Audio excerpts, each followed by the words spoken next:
नमस्कार दोस्तों, स्वागत है आपका एक बार फिर से हमारे इस चैनल सनातन बेला पर। दोस्तों, अगर आप अपने जीवन में कुछ नया सीखना चाहते हैं तो चैनल को सब्सक्राइब जरूर कर लें। सोमवार की अष्टमी में कर ली मात्र छोटा सा उपाय करना। गुरुदेव की कथा से सुनकर के और समझकर के पूरे उपाय को बड़े ही विस्तार से बताऊंगा। छोटा सा उपाय है, 2 बत्ती वाला दीपक आपको लगानी है। कौन सी बत्ती लगानी है, चावल कब डालना है, पूरा उपाय बताऊंगा। उससे पहले आप सबसे छोटी सी गुजारिश करूंगा कि जो लोग पहली बार आए हैं चैनल को सब्सक्राइब जरूर करना और वीडियो को लाइक करके महादेव जी का कोई सा भी प्यारा नाम कमेंट बॉक्स में लिखना मत भूलिएगा, ठीक है। इस पूरे वीडियो के अंदर मैं आपको 3 महाउपाय बताने वाला हूं जो कि आपकी सारी मनोकामनाओं की पूर्ति करेगा और आपके जन्म जन्मांतर के दुख जो होंगे वो खत्म जरूर होंगे, ठीक है। तो ध्यान से सुनना, समझने की कोशिश करना। सबसे पहले बात करते हैं पहले वाले उपाय की तरफ, ठीक है।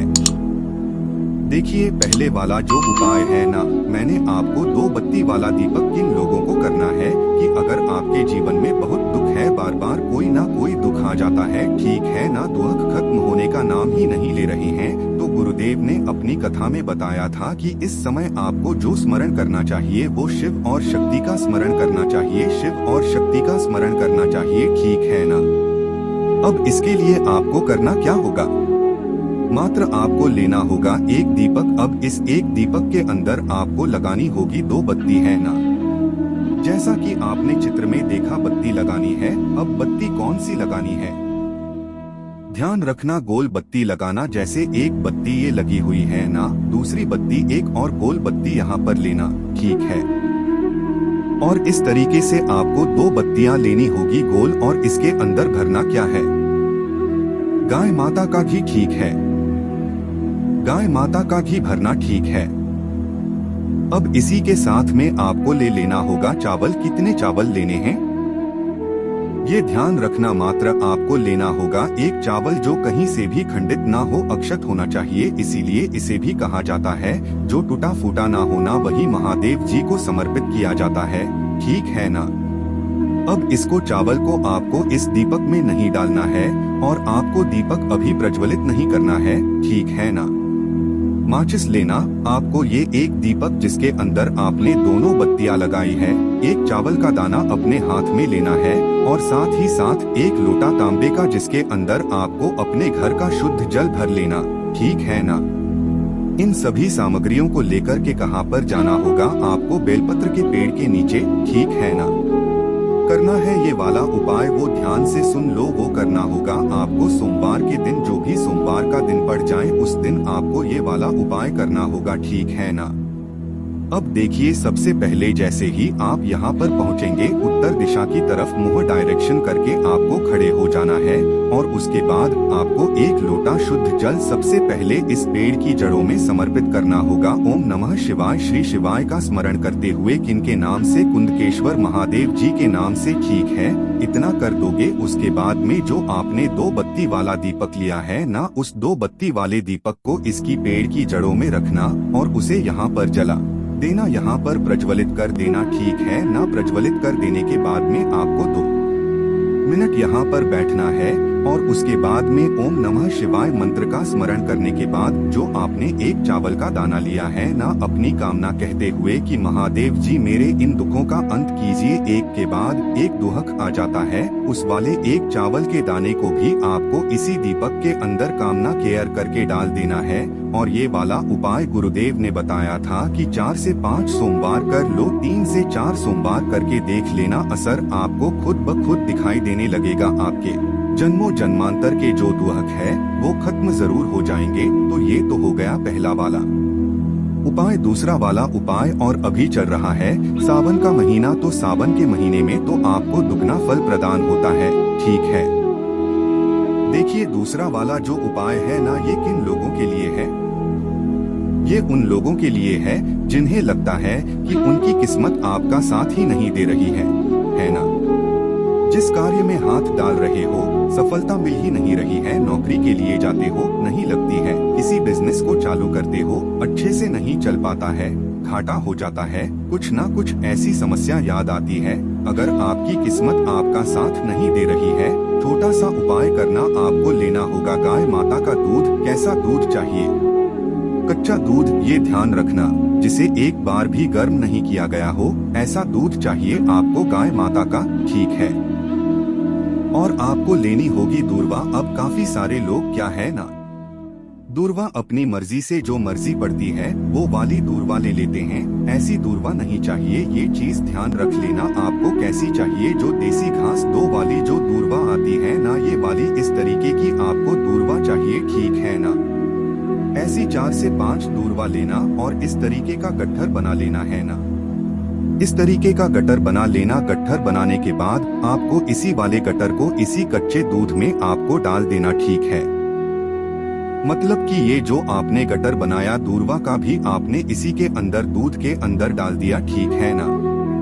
अब इसी की लेकर के इस कटोरी को लेकर के ध्यान रखना, ये वाला जो पात्र जिसके अंदर आपने दूध लिया है ना, ये तांबे का नहीं होना चाहिए। बाकी किसी का भी हो कोई दिक्कत नहीं है, तांबे का नहीं होना चाहिए, ठीक है ना। इसे लेकर के पहुंच जाना कहाँ पर? पीपल के वृक्ष के पास करना। कभी इस उपाय को किसी भी दिन कर लेना, केवल रविवार को छोड़ कर के, है ना। रविवार के दिन मत करना इस वाले उपाय को, इसके अलावा आप किसी भी कर लेना, ठीक है।